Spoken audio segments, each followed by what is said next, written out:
ಅಯೋಧ್ಯೆ ಹುಂಡಿ ಹಗರಣದ ಬೆನ್ನಲ್ಲೇ ಈಗ ಶ್ರೀರಾಮ ಜನ್ಮಭೂಮಿ ತೀರ್ಥಕ್ಷೇತ್ರ ಟ್ರಸ್ಟ್ಗೆ ಭಾರೀ ಸರ್ಜರಿ ನಡೆದಿದೆ. ವಿವಾದದ ಬೆನ್ನಲ್ಲೇ ಟ್ರಸ್ಟ್ನ ಪ್ರಧಾನ ಕಾರ್ಯದರ್ಶಿ ಚಂಪತರಾಯ್ಗೆ ಗೇಟ್ ಪಾಸ್ ನೀಡಲಾಗಿದ್ದು, ಟ್ರಸ್ಟಿ ಅನಿಲ್ ಮಿಶ್ರಾ ಅವರನ್ನ ಹೊರಹಾಕಲಾಗಿದೆ. ಇತ್ತ ಇಡೀ ಹಗರಣದ ಬಗ್ಗೆ ರಾಜಕೀಯ ಜಟಾಪಟಿ ಮುಂದುವರೆದಿದೆ. ಈ ಕುರಿತು ಒಂದು ರಿಪೋರ್ಟ್ ಇಲ್ಲಿದೆ. ಹುಂಡಿ ಹಗರಣ ಬೆನ್ನಲ್ಲೇ ರಾಮ ಮಂದಿರ ಟ್ರಸ್ಟ್ಗೆ ಸರ್ಜರಿ. ಟ್ರಸ್ಟ್ಗೆ ಹೊಸ ಬಾಸ್ ಎಂಟ್ರಿ, ಆರ್ಎಸ್ಎಸ್ ನಾಯಕನಿಗೆ ಪಟ್ಟ.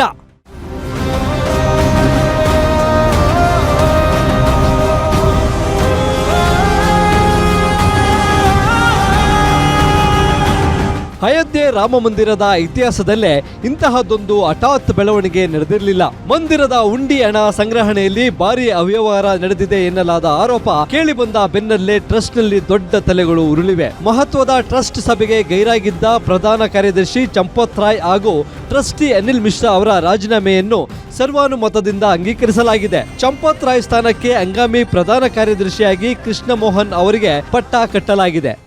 उन्होंने स्वयं इस बात को हमें मूल क्लॉजेस को पढ़ करके दिखा करके समझाया कि you have got no choice.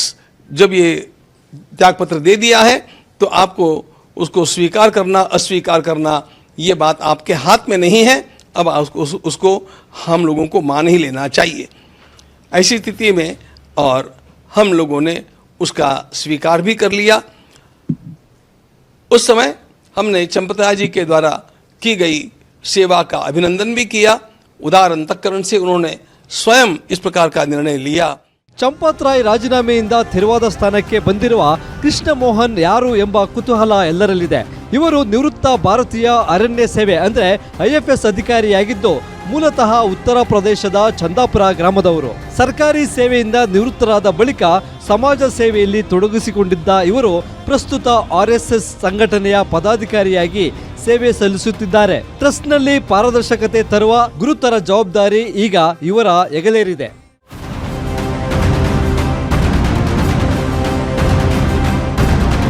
ಇತ್ತ ಅಯೋಧ್ಯೆ ಹಗರಣ ದೇಶಾದ್ಯಂತ ರಾಜಕೀಯ ಬಿರುಗಾಳಿ ಎಬ್ಬಿಸಿದೆ. ಕಲಬುರಗಿಯಲ್ಲಿ ಸಚಿವ ಪ್ರಿಯಾಂಕ್ ಖರ್ಗೆ ಬಿಜೆಪಿ ಮತ್ತು RSS ವಿರುದ್ಧ ಕಟು ಶಬ್ದಗಳಿಂದ ವಾಗ್ದಾಳಿ ನಡೆಸಿದ್ದಾರೆ. ರಾಮ ಮಂದಿರ ಕಟ್ಟಡದ ಉಸ್ತುವಾರಿ ಹೊತ್ತಿದ್ದ ಗೋಪಾಲ್ಜಿ ಅವರು 40% ಕಮಿಷನ್ ಪಡೆದು ತಮ್ಮ ಅಳಿಯನಿಗೆ ಕಾಂಟ್ರಾಕ್ಟ್ ನೀಡಿದ್ದರು ಎಂದು ಗಂಭೀರ ಆರೋಪ ಮಾಡಿದ್ದಾರೆ.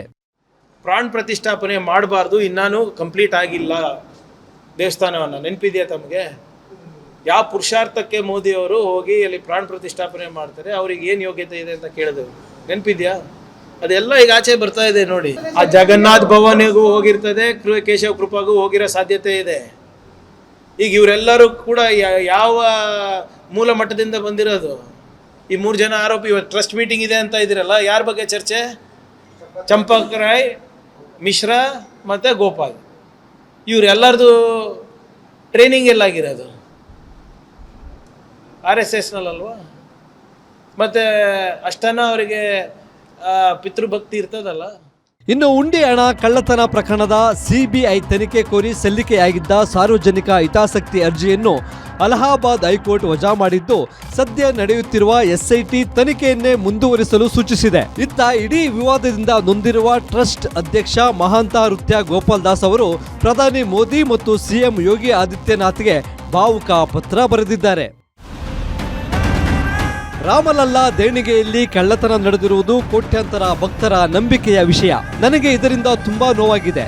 ಈ ಪಾಪದ ಕೃತ್ಯ ಎಸಗಿದ ಯಾರೇ ಆದರೂ ಕಠಿಣ ಶಿಕ್ಷೆಯಾಗಬೇಕು. CM ಯೋಗಿ ಮತ್ತು PM ಮೋದಿ ಅವರ ಮೇಲೆ ನನಗೆ ಸಂಪೂರ್ಣ ನಂಬಿಕೆ ಇದೆ. ಒಟ್ಟಾರೆ ಕೋಟ್ಯಾಂತರ ಭಕ್ತರು ತಮ್ಮ ಕಷ್ಟದ ಹಣವನ್ನ ರಾಮನ ಪಾದಕ್ಕೆ ಸಮರ್ಪಿಸಿದ್ದರು. ಆದರೆ ಆ ಹಣಕ್ಕೆ ಕನ್ನ ಬಿದ್ದಿರುವುದು ಇಡೀ ದೇಶವನ್ನು ಬೆಚ್ಚಿ ಬೀಳಿಸಿದೆ. ಸದ್ಯ ಟ್ರಸ್ಟ್ಗಂತೂ ಸರ್ಜರಿಯಾಗಿದೆ. ಆದರೆ ಆ ಪಾಪದ ಕೃತ್ಯದ ಹಿಂದಿರುವ ಅಸಲಿ ಕಳ್ಳರಿಗೆ ಶಿಕ್ಷೆಯಾಗುತ್ತಾ ಅನ್ನೋದನ್ನ ಕಾದು ನೋಡಬೇಕಿದೆ. News desk, guarantee news.